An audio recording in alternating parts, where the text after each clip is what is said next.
السلام عليكم، مرحبا بكم في قناة ديالي وصفات حياة شانيل. الفيديو نتاع اليوم ان شاء الله غادي نشارك معكم فيه وصفة من وصفات شهر رمضان المبارك، الا وهو عصير الليمون اللي ما كنقدروش نستغناو عليه في هذا الشهر الكريم. غادي نقدمه لكم بطريقة جد مبسطة وايضا اقتصادية، وكتعطينا كمية وفيرة. وايضا بالنسبة للنكهة غادي نسمو بواحد النكهة اللي كتجي بنينة، وايضا كيجي العصير حلو ما كيكونش مر.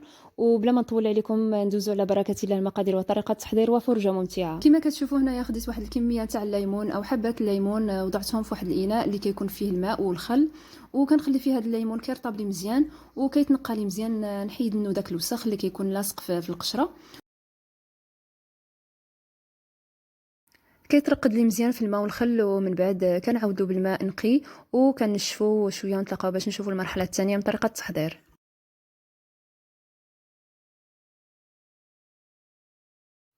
كما كتشوفوا هنايا من بعد ما غسلت مزيان هذا الليمون ديالي وخليته نشف مزيان، هنايا غادي نحاول ناخذ فقط القشره الصفراء نتاع الليمون ديالنا. وبالنسبه للقشره ضروري كتكون رقيقه. كناخذ واحد الموس بحال هذا اللي كيكون ماضي، وكنحاول غير بشويه كناخذ ديك القشره الرقيقه نتاع الليمون ديالنا، يعني القشره الفوقانيه فقط. وبالنسبه لديك القشره البيضاء كنحيدوها كنرميوها وما نحتفظوش بها، حيت هي اللي كتعطي المروريه للعصير ديالنا.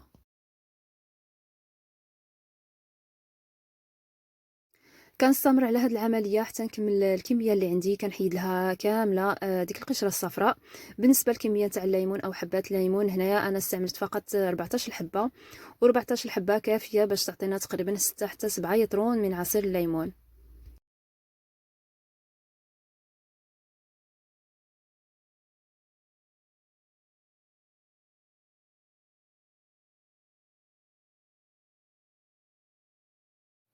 هذا هو الحامض ديالنا من بعد ما لقيتو، حيت منه ديك القشره البيضاء كما كتشوفوا. وبالنسبه لديك القشره الفوقانيه احتفظت بها. ايضا غادي بالنسبه لهاد الليمون او الحامض اللي لقيتو من ديك القشره البيضاء، غادي نحاول ايضا كنقسمو في الوسط ونحاول نقطعو طروفه صغار باش.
واحد الحاجه مهمه ايضا بالنسبه للعلف، ملي كنحيدوه من الليمون ديالنا ضروري كنحيدو ايضا دوك الخطوط البيضاء اللي كيكونوا في وسط الحامض.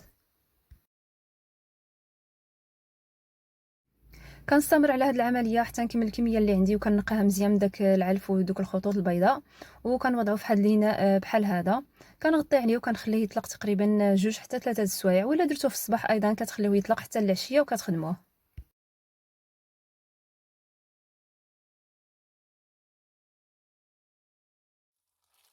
وهذا هو الحامض ديالنا من بعد ما خليته ارتاح تقريبا نهار كامل، يعني درته في الصباح حتى العشيه، حيت عليه داك البلاستيك الغذائي. كما كتشوفوا هنايا يعني طلق الماء ديالو. بالنسبه لكم الا كنتم مزروبين تخلوه فقط 3 السوايع او 4 السوايع. عندي ايضا ديك القشره الفوقانيه اللي احتفظت بها ايضا. هنايا كنجيب واحد مولينكس او اي طحانه كهربائيه عندكم في الدار. غادي نطحن مزيان هاد المكونات ونرجع لكم.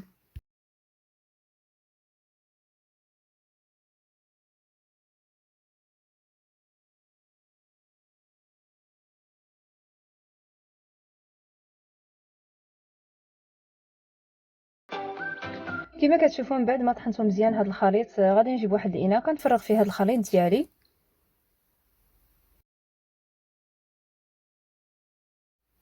وهنايا كنكون تحصلت على واحد المركز نتاع الليمون. بالنسبه هذا هو المركز نتاع الليمون كما كتشوفوا. وهنايا غادي نجيب اناء اخر بحال هذا كيكون شويه كبير، غادي ندير فيه تقريبا واحد لتر ونص من الماء، وغادي نضيف عليه ايضا واحد 2 مغارف من مركز الليمون. كنخلي فيه يترقد تقريبا 3 أو 4 السوايع.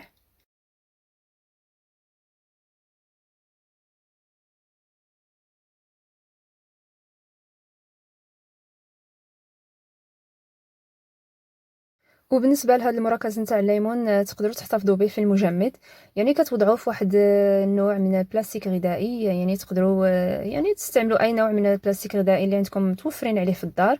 كنوضعوا تقريبا فقط 2 مغارف بلاستيك غذائي، وكنديرهم في المجمد باش من كتبغيو يعني كتحضروا العصير الليمون ديالكم، فقط كتجيبوا واحد القرعه نتاع لتر ونص نتاع الماء، وكتضيفوا عليها ديك 2 مغارف من مركز الليمون، وهكا كتكونوا تحصلتوا على واحد العصير نتاع الليمون.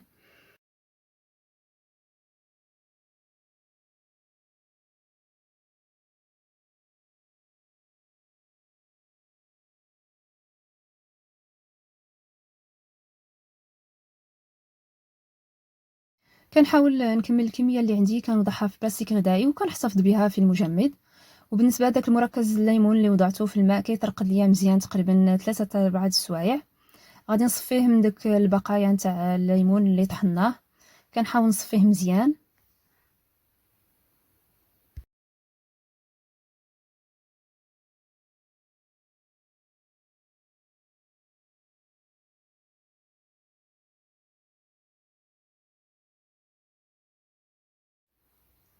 كما كتشوفوا هنا من بعد ما صفيته مزيان غادي نحاول هنايا نسمو بواحد النكهه نتاع الفاني او السكر الفاني، يعني كيبقى اختياري، ولكن كيعطي واحد البنه لهذا العصير ديالنا وكيجي حلو. بالنسبه ايضا السكر الخشن او سنيده كتوضعوا على حسب الذوق ديالكم وكتذوقوا، يعني كيبقى على حسب الذوق نتاع كل واحد. وهذا هو الشكل النهائي نتاع العصير ديالنا، فعلا كيجي بنين وحلو، ما كيجيش مر. بالنسبه لطريقه التحضير جد مبسطه وايضا اقتصاديه، وكما قلت لكم كتعطي كميه وفيره جدا. وبالنسبه للوصفه نتمنى الاعجاب ديالكم، وكنصحكم باش تجربوها، اكيد غادي تنجح معكم وغادي يعني كتكونوا معتمدينها. يعني في الاخر غادي تحصلوا على واحد العصير اللي كتشربوه صافي وايضا كيكون حلو وماشي مر. وبالنسبه للطريقه ناجحه 100%. الى عجبتكم الوصفه نتاع اليوم ما تنساونيش باللايك وتعليقاتكم ملي كتشجعني باش نعطي المزيد. وبالنسبه اللي كيزور قناتي اول مره ما تنساوش تفعلوا الجرس باش توصلوا بجديد وصفاتي، وايضا مشاركه الوصفه مع الاهل والاحباب وايضا على مواقع التواصل الاجتماعي. كنشكركم بزاف على المشاهده والمتابعه، نقول لكم في امان الله، والى فيديو جديد ووصفه جديده من وصفات حياه شانيل. وعواشر مبروكات، دخل عليكم بالصحه والعافيه.